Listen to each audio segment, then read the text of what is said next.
Hey, it's Paul with RackOutfitters.com, here to show you the Thule EasyFold XT hitch mount platform bicycle carrier. Here we have it in the box. We're going to take it out of the box, install it onto this vehicle that has a 2-inch receiver hitch.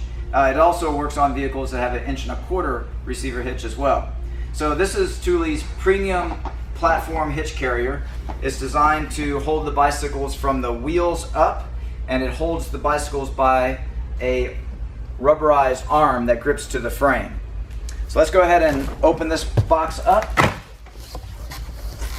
So one of the nice things about this particular design is that it comes fully assembled. All I have to do is just lift out. So here you can see it in its most compact position.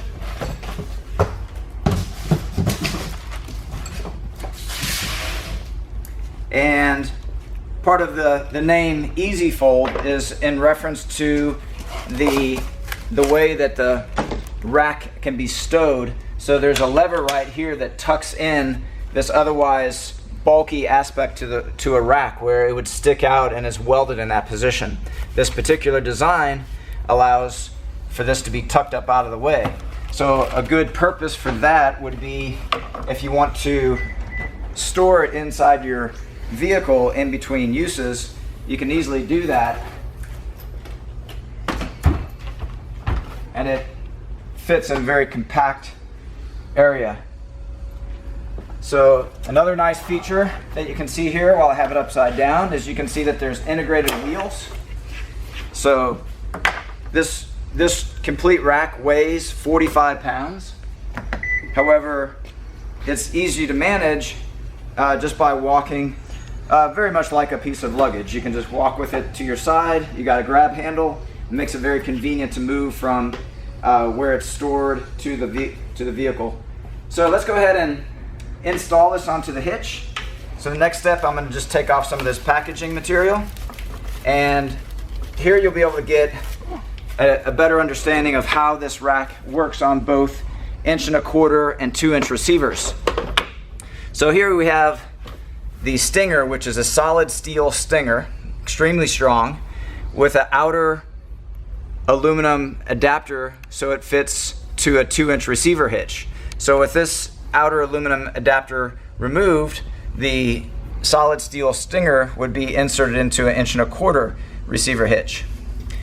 The other workings that we have going on here is this wedge. So the wedge is designed to provide a very effective anti-wobble both vertically and horizontally simply by tightening this locking knob. So when you tighten the knob, that knob will draw this wedge into the corner of the hitch, providing a very effective anti-wobble both vertically and horizontally.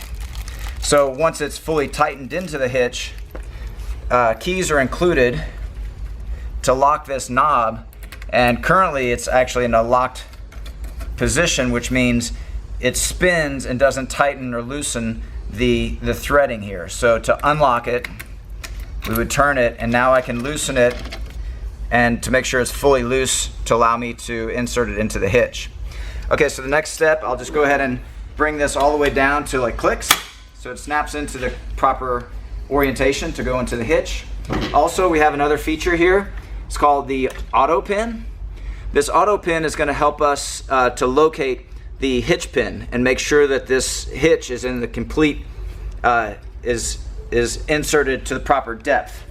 So to install it, you can see here I can easily do so just by holding this tubular frame here, and then I'll guide the hitch over, guide the Stinger over to the hitch, and basically just let it sit down on the lower ledge of the hitch. Then I'll bring it to vertical, and then it'll begin to slide inward. Next, once this auto pin is past the collar of your hitch, you can just put a little pressure with your finger and continue sliding to the rear until it engages into the hitch pin hole.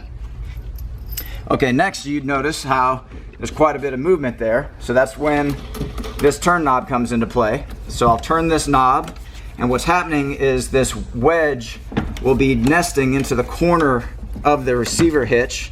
So what I do as I tighten this is I move it around vertically and horizontally so that that wedge seats best into the corner.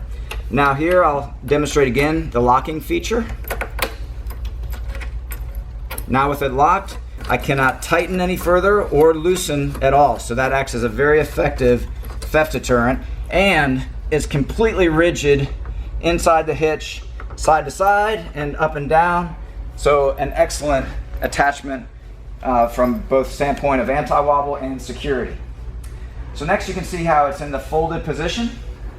All I have to do to bring it into the deployed position is just pull outward, and that's all that's necessary to put it in the deployed position. Now here you can see we have two independent arms. These arms come out to reach to the bicycle frames. These spin 360 degrees, and they have a turn knob on the end that allows you to tighten and loosen it to the frame. So I will demonstrate another feature to this. You can loosen it and actually pull back on this collar to remove it completely from this tubular frame here. That gives you the ability to load a bike and pass this through bikes to get to that, or to move it to a different position. So it offers the maximum possible versatility in positioning and ability to reach different bicycle styles. Put it back on, I just put the collar back in place. When I tighten this up, it'll both grip the bicycle frame and hold its position here as well. So the lock is advisable to keep that locked whether or not a bicycle is on here for a theft deterrent for the actual arm itself.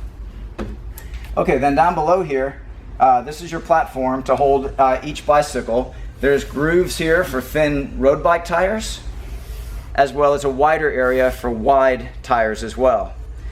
Straps are included to fully secure the wheel in place, and optional longer straps are available for those who are wanting to carry extra fat bike tires, extra big fat bike tires. You can purchase this separately to give you even more strap length to accommodate the largest tire sizes. On the back side here, you have a very simple ratcheting mechanism.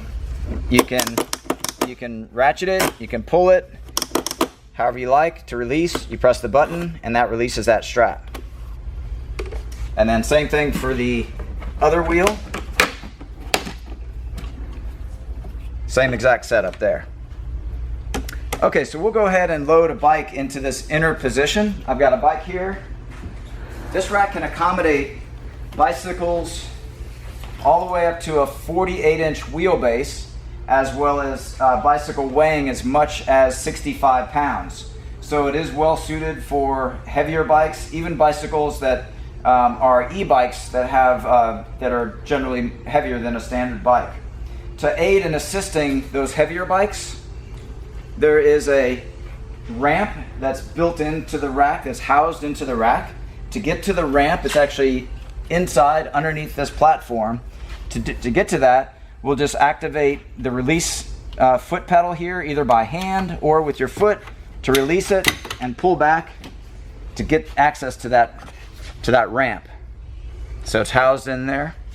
I'll go ahead and snap it back into position. So to use the ramp, we'll unfold it. There is a tab at the end of it that inserts into a slot at the back of the tray.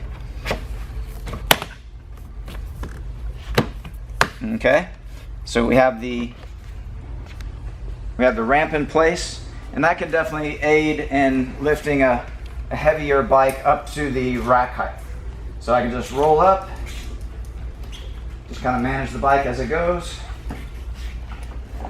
get it into place here. And because this is the inner bicycle frame, we'll use the shorter claw to grip it. And I'm just going to roll it into there.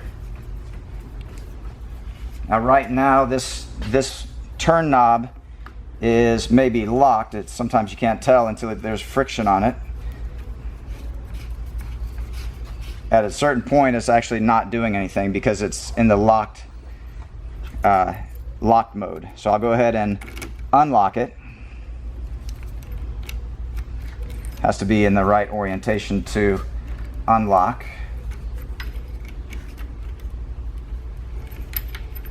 There we go. Okay, so now it's unlocked and I can begin fully tightening the turn knob. It has a clutch mechanism inside of the handle to ensure that you've fully tightened to the frame. You can hear that clutch. That ensures that you're not over or under tightened against the frame. So already you can see we have excellent stability of the bicycle to the carrier. We'll go ahead and strap down.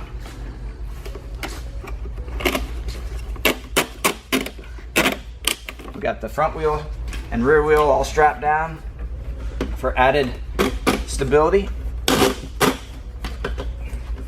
And now it's in a secured position, ready to drive off. Also, for a security standpoint, I'll turn that key into the lock position, and now someone can't come along and just remove the bicycle from the carrier. Of course, before you drive off, you'll want to put your ramp back in place, and we can actually still do that even with the bicycle loaded. So to do that, I'll just press down and bring the bicycle down out of my way. There is an arrow here that's intended to line up with the arrow on the rack to make sure that this is in the correct position. Get it just right here.